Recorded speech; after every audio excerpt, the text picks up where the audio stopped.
Bismillahirrahmanirrahim. Assalamualaikum warahmatullahi wabarakatuh. Kembali lagi dengan saya Bang Imal. Kali ini saya akan melanjutkan tutorial berbagi informasi tentang ANBK.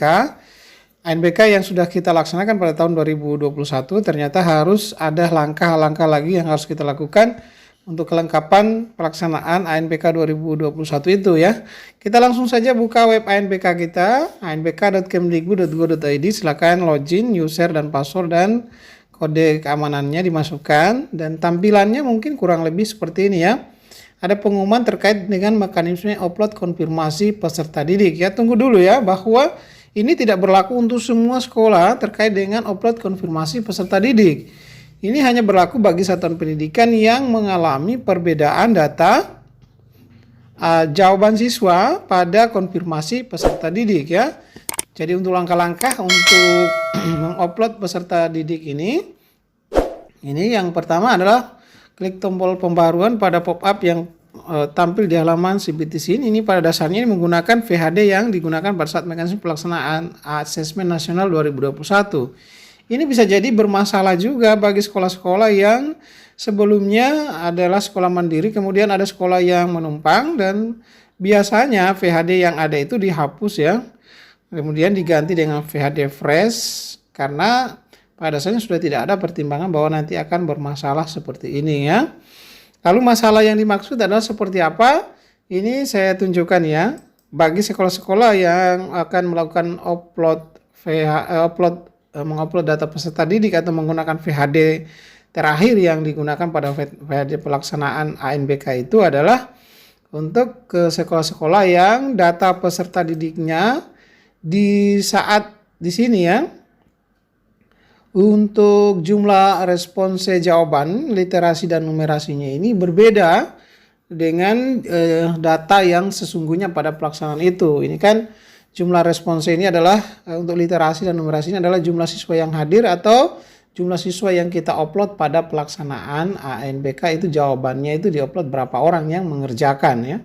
Jika terjadi perbedaan dengan data ini, maka langkahnya adalah harus melakukan seperti yang di pengumuman ini adalah mengupload data peserta ya dengan menggunakan VHD. Langkah-langkahnya ada di sini ya. Ada 5 langkah yang harus dilakukan ya oleh sekolah yang mengalami masalah tersebut.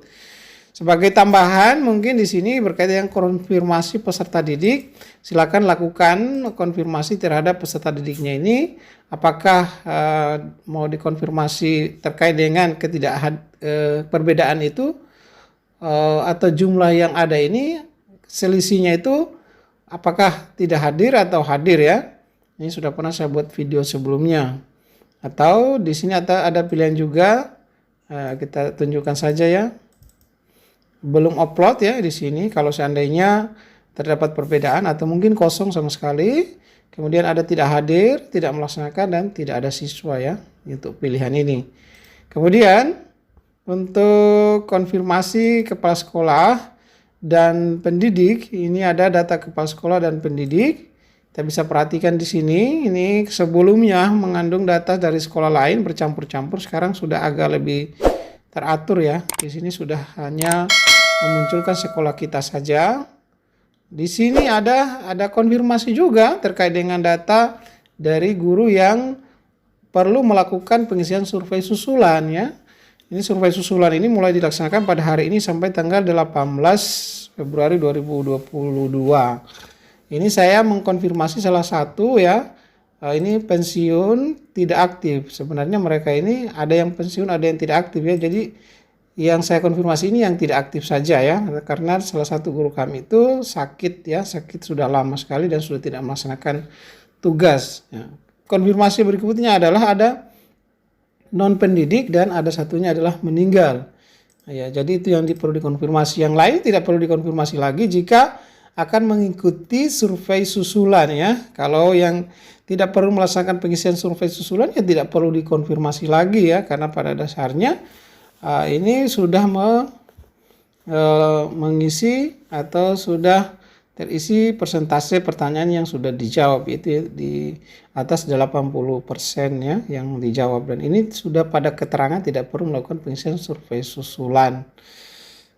Kemudian terkait dengan guru-guru yang melaksanakan survei susulan mulai hari ini sampai tanggal 18 itu bisa kita download kartunya jika mungkin sudah tidak ingat lagi, itu di dashboard.slb.kemdikbud.go.id. Di sini kita bisa lihat ya, termasuk progres dari isian survei dari Bapak dan Ibu guru kita. Ya, kira-kira seperti itu.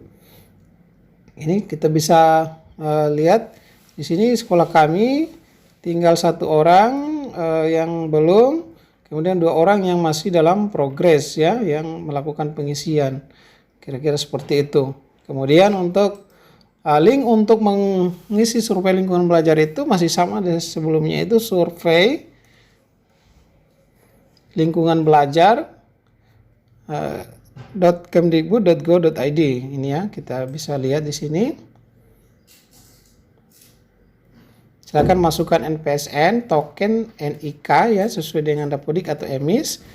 Tanggal lahir ini sesuai dengan kartu yang ada ya. Saya kira itu saja yang saya bisa bagi pada kesempatan ini. Semoga informasi ini bermanfaat bagi kita semua. Di-share ya. Jika ini ada teman-teman atau operator-operator ANBK yang belum mengetahui informasi ini ya. Saya kira itu saja. Wassalamualaikum warahmatullahi wabarakatuh.